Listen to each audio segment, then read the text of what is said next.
speaking in his signature style. Welcome to another edition of Howard's Opinion, the podcast where we dive into the world of sports and give you the lowdown on all the latest developments. I'm your host, Howard, and I'm thrilled to have you join me today. We've got a fascinating story to kick off our show, straight from the world of college basketball.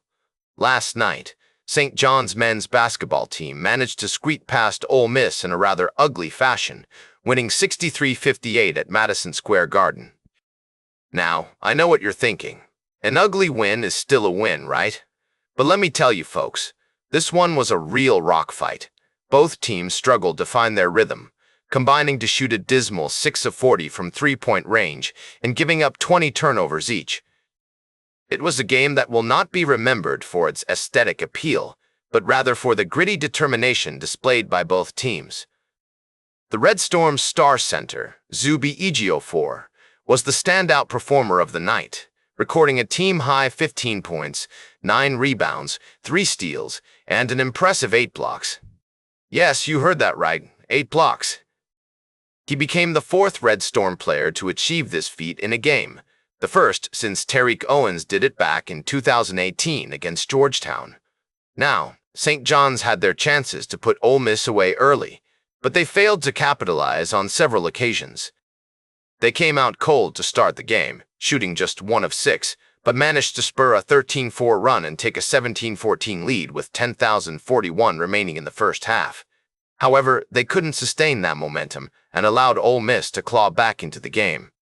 The second half was more of the same, with both teams struggling to find any semblance of offense.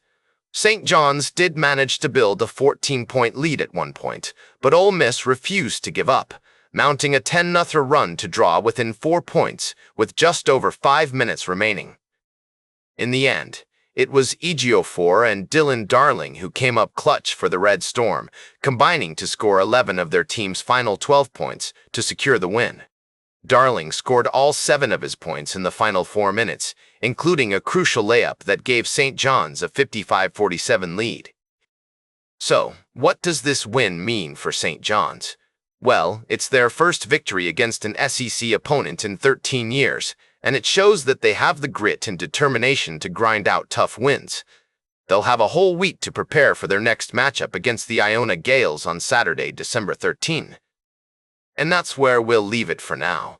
We'll be right back with more fascinating sports news on Howard's Opinion. Welcome back to Howard's Opinion, folks. We're diving into a fascinating tale from the world of sports. Today, we're focusing on the intriguing story of Anthony Kay, a former UConn ace who's making his way back to the major leagues after a stellar stint in Japan. Kay, 30, was initially drafted by the Mets in 2016, but found himself shifting between teams and roles.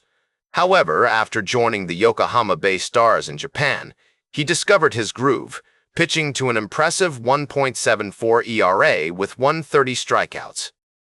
This journey is a testament to the unpredictable nature of sports careers, where sometimes it takes a few detours to find your true path. Kay's story also highlights the global reach of baseball, with players often finding success in leagues outside of the MLB.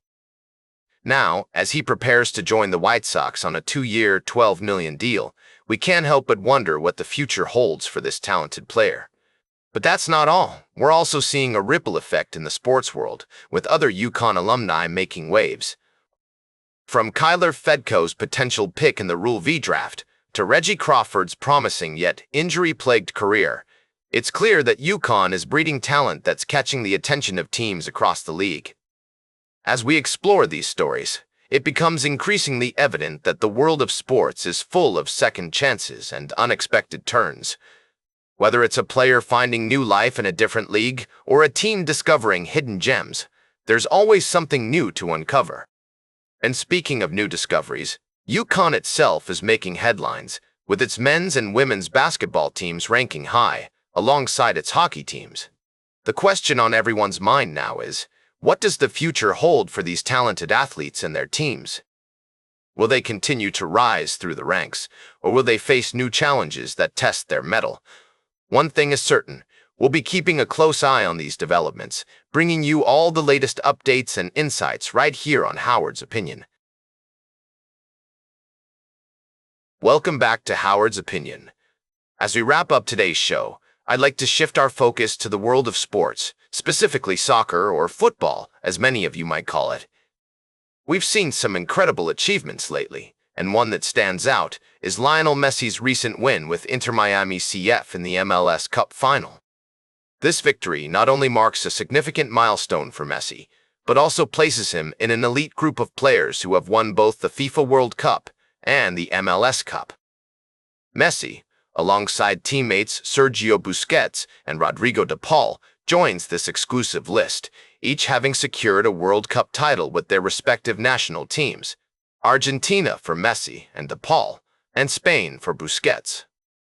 Their journeys to these victories are stories of dedication, perseverance, and natural talent. For Messi, the journey was particularly long and winding, with heartbreaks in previous World Cups before finally lifting the trophy in 2022. This achievement also highlights the growing presence of international soccer stars in Major League Soccer, MLS. The league's ability to attract players like Messi, Busquets, and de Paul not only elevates its competitive level but also brings a new wave of excitement and fandom. It's a testament to the evolving landscape of professional soccer, where leagues around the world are becoming more interconnected than ever. As we look ahead to the 2026 FIFA World Cup, these stories serve as a reminder of the high stakes and intense competition that define international soccer. Players like Messi, Busquets, and de Paul will undoubtedly play pivotal roles for their countries, inspiring new generations of players and fans alike. That's all for today's Howard's Opinion. Remember to like, share, and subscribe, and until next time, keep your head in the game.